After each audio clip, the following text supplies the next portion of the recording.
Good morning students. आज हम बात करेंगे मांग फलन की। लास्ट क्लास में हमने बात की थी मांग का अर्थ और उसको प्रभावित करने वाले तत्वों की।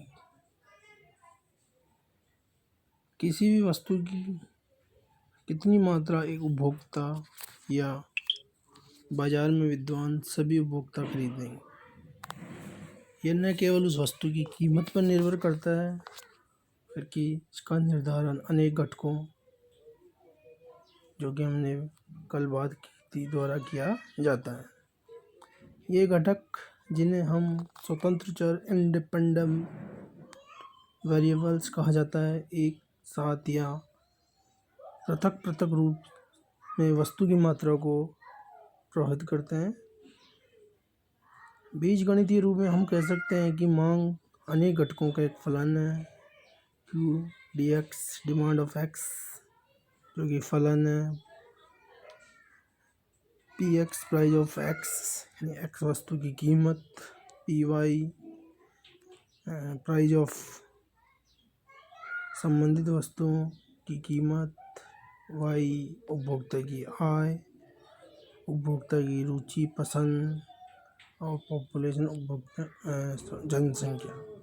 ये सभी घटक यानी कीमत के अतिरिक्त ये सभी घटक किसी वस्तु की मांग को प्रभावित करते हैं, तो इनमें जो संबंध पाया जाता है उसे मांग फलन कहते हैं। मांग के उपयुक्त फलन में टी उपभोक्ता की रुचि पसंद को भावनात्मक रूप से व्यक्त नहीं किया जा सकता। मांग के फलन को अत्यंत सरल रूप में व्यक्त किया जा सकता है। Q D x F P अर्थात अन्य घटकों के स्थिर रहने की दशा में मांग फलन वस्तु की कीमत का अर्थात वस्तु की प्रत्येक कीमत के लिए वस्तु की एक संबंधित मांग होती है। आगे हम बात करते हैं मांग तालिका या मांग सूची या मांग सारणी, डिमांड शेड्यूल। मांग तालिका से अभिप्राय एक ऐसी तालिका से है जिसमें किसी वस्तु की विभिन्न मूल्यों पर मांगी जाने वाली मात्रा को दर्शाया जाता है। अन्य शब्दों में हम कह सकते हैं किसी बाजार में एक निश्चित समय पर दिए हुए मूल्यों पर वस्तु की जितनी मात्रा बेची जाती है, यदि उस वस्तु की उस मात्रा को एक तालिका के रूप में दिखाया जाए, दर्शाया जाए, तो ये मांग तालिका कहलाती है। इस प्रकार एक निश्चित समय पर व्यक्ति अथवा व्यक्ति समूह द्वारा बाजार में दी गई विभिन्न कीमतों पर वस्तु की जितनी मात्राएं मांगी जाती है, यदि इस संबंध को अर्थात कीमत मांग के संबंध को एक तालिका के रूप में व्यक्त किया जाए तो ये मांग तालिका पुकारी जाती है। मांग तालिका दो प्रकार की होती हैं। फर्स्ट, व्यक्तिगत मांग तालिका, एक जो संपूर्ण बाजार के लिए बनाई जाती है, बाजार मांग तालिका। सबसे पहले हम बात करते हैं व्यक्तिगत मांग तालिका की। व्यक्तिगत मांग तालिका का आशय ऐसी तालिका से है जिसमें किसी वस्तु की उन विभिन्न मात्राओं को दर्शाया जाता है जो एक व्यक्तिगत उपभोक्ता द्वारा उसके विभिन्न मूल्यों पर क्रय की जाती है। अन्य शब्दों में हम कह सकते हैं एक व्यक्तिगत उपभोक्ता एक वस्तु की किस मूल्य पर कितनी मात्रा खरीदेगा, यह व्यक्तिगत मांग तालिका द्वारा स्पष्ट किया जा सकता है। व्यक्तिगत मांग तालिका एवं व्यक्तिगत मांग वक्र को इस प्रकार बताया जा सकता है। यहाँ पे हम देख सकते हैं दो कॉलम, ए वस्तु का मूल्य और उसकी मांगी गई मात्रा सेकंड कॉलम है।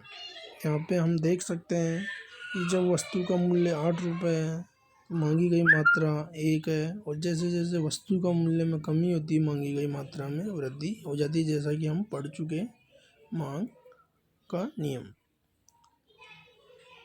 इसी को हम रेखा चित्र पे दर्शा सकते हैं, जो कि वाई अक्ष पे आम का मूल्य दे रखा है और एक्स अक्ष पर उसकी वस्तु की मात्रा। जैसे जैसे वस्तु की कीमत कम होती है उसकी प्रति इकाई डिमांड बढ़ जाती है, और इस तरह से जो मांग वक्र बनता है वो ऊपर से नीचे, बाएं से दाएं की ओर गिरता चला जाता है। कहने का मतलब वस्तु की जो मात्रा है और उसकी जो कीमत है उसमें विपरीत संबंध होता है, जो कि हम अध्ययन कर चुके।